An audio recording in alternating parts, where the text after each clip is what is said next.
एक गांव में एक बहुत ही गरीब परिवार रहता था।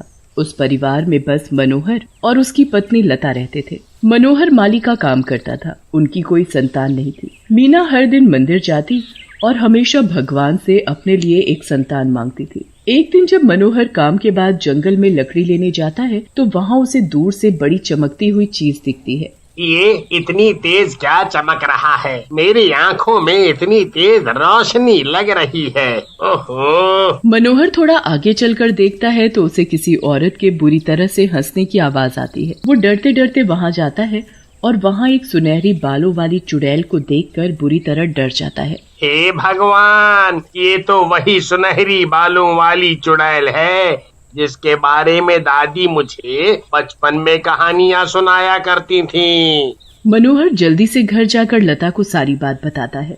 लता भी सुनकर हैरान हो जाती है। पर दादी ने मुझे एक दिन ये भी बताया था कि अगर उस चुड़ैल के सुनहरे बाल जादुई हैं और किसी को अगर वो बाल मिल जाए तो वो उसकी शक्ति से कुछ भी मांग सकता है। हाँ, सुना तो मैंने भी ऐसा ही था। अजी, मुझे तो पूरा यकीन है कि दादी की बात सच है। मैं तो सोच रही हूँ कि कैसे भी अगर उस चुड़ैल के बाल हमें मिल जाएं तो हमारी सारी गरीबी दूर हो जाएगी और सबसे ज्यादा तो हमें एक बच्चे की जरूरत है।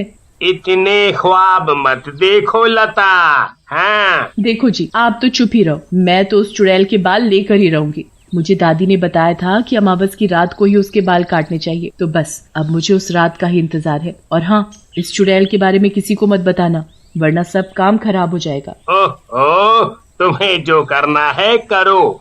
मैं किसी को कुछ नहीं बता रहा, पर अगर कुछ गड़बड़ हुई तो उसे भी तुम ही भुगतना, समझी? अगले दिन काम से आने के बाद जब मनोहर लकड़ी काटने जाता है तो लता उसके पीछे पीछे जंगल में चली जाती है। मनोहर तो अपनी लकड़ी काटने लगता है और लता उस चुड़ैल को ढूंढने लगती है। काफी देर घूमने के बाद उसे एक जगह से रोशनी सी आती दिखती है।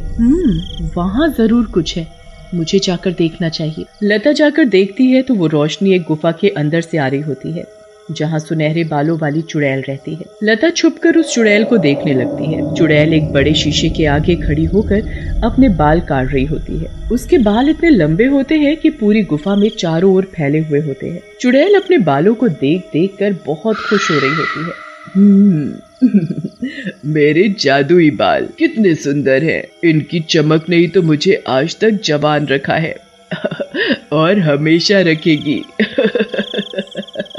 चुड़ैल जब अपने आप को शीशे में देखकर खुश हो रही होती है तो अचानक लता की नजर वहां पर पड़ी कुछ लाशों पर जाती है जो बिल्कुल ऐसे सूखी पड़ी होती हैं जैसे उनके शरीर से सारा खून चूस लिया गया हो। लता का ये सब देखकर बड़ा दिमाग खराब होता है। वो इतना डर जाती है कि तुरंत वहां से अपने घर भागती है। लता के पड़ोस में काफी भीड़ हो रही होती है जिसे देखकर लता वहीं रुक जाती है। अरे शीला, यहाँ इतनी भीड़ क्यों हो रही है और ये कालू की बीवी इतना रो क्यों रही है? अरे कल रात से कालू का कुछ अता पता नहीं है। रात को यहीं घर के आंगन में सो रहा था पर सुबह वो वहाँ नहीं था। समझ नहीं आ रहा कि वो कहाँ चला गया। तुम्हें पता है परसों से मालती का पति भी गायब है। समझ नहीं आ रहा सब कहाँ गायब हो रहे हैं। ओह, ये तो बहुत बुरा हुआ। लता के दिमाग में वही सब घूम रहा होता है। रात बहुत हो जाती है और सब गांव वाले सो जाते हैं। लता को पता होता है कि वो चुड़ैल किसी न किसी आदमी को लेने जरूर आएगी, इसलिए वो जाग रही होती है और अपनी छत पर छुपकर उस चुड़ैल के आने का इंतजार करने लगती है। थोड़ी देर में लता का शक सच में बदल जाता है। चुड़ैल अपने लंबे सुनहरे बालों के साथ वहां आकर घूमने लगती है। आज मैं किसको लेकर जाऊं? किसको किसको किसको? मुझे लगता है मुझे किसी मोटे ताजे आदमी को लेकर जाना चाहिए, उससे मेरे बाल ज्यादा मजबूत होंगे। चुड़ैल फिर एक एक करके लोगों के घर में झांकने लगती है। उसके बाद उसे एक बहुत मोटा आदमी सोता हुआ दिखता है। चुड़ैल उस आदमी को अपने बालों में लपेटकर बाहर ले आती है और उड़ती हुई उस आदमी को अपनी गुफा में ले जाती है। हे भगवान, ये तो मोटे चाचा को भी ले गई।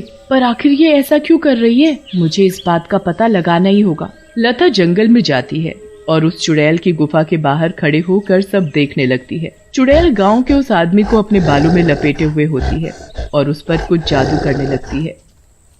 मुझे छोड़ दो, मुझे जाने दो। आखिर तुम मेरे साथ क्या करना चाहती हो?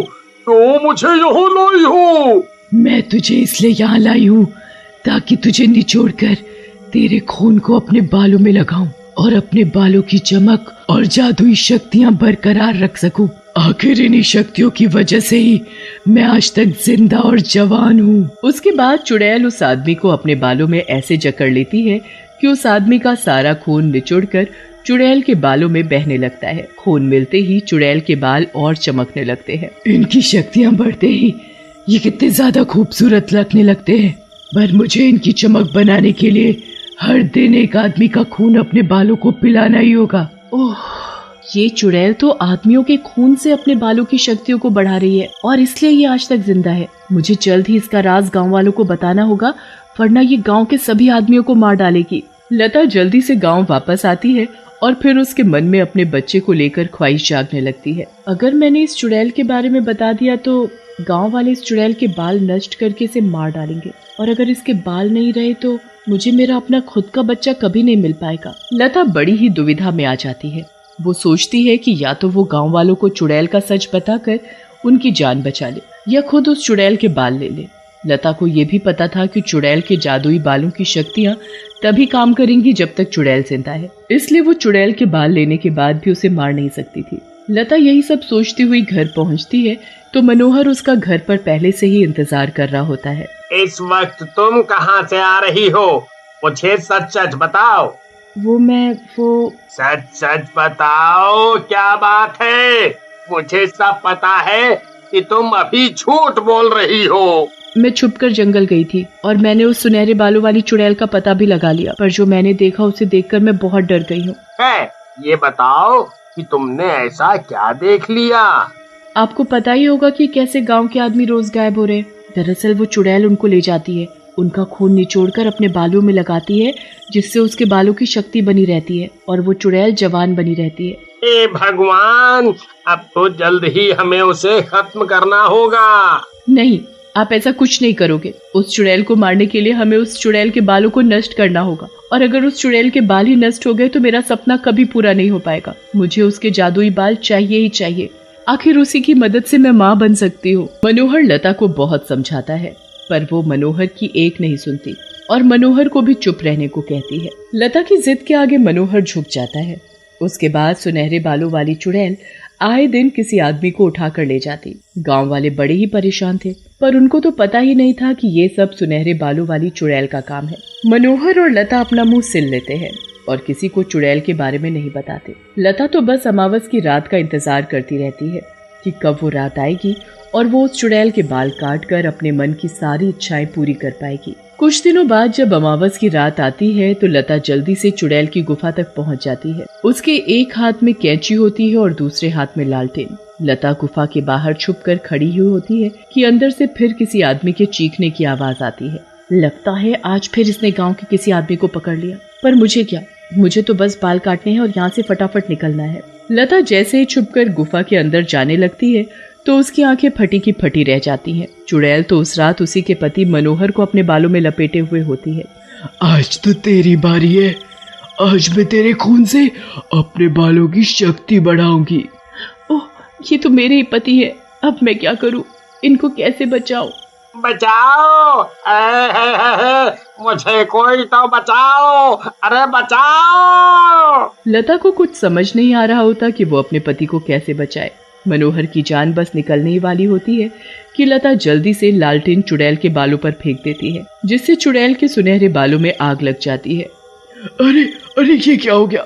मेरे बाल, पानी कहाँ है, पानी कहाँ है? मैं ये आग कैसे बुझाऊं? चुड़ैल पागलों की तरह चिल्लाने लगती है और इधर उधर पानी के लिए भागने लगती है, पर उसे कहीं पानी नहीं दिखता।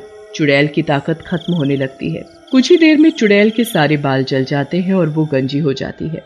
गंजी होने के बाद जैसे ही चुड़ैल अपना चेहरा शीशे में देखती है तो वो ये बर्दाश्त ही नहीं कर पाती और उस शीशे में ही समा जाती है। तुमने मुझे बचा लिया लता, वरना तो मैं आज मर ही जाता। अब मुझे समझ आ गया कि ऐसे कुछ भी हासिल करना गलत है।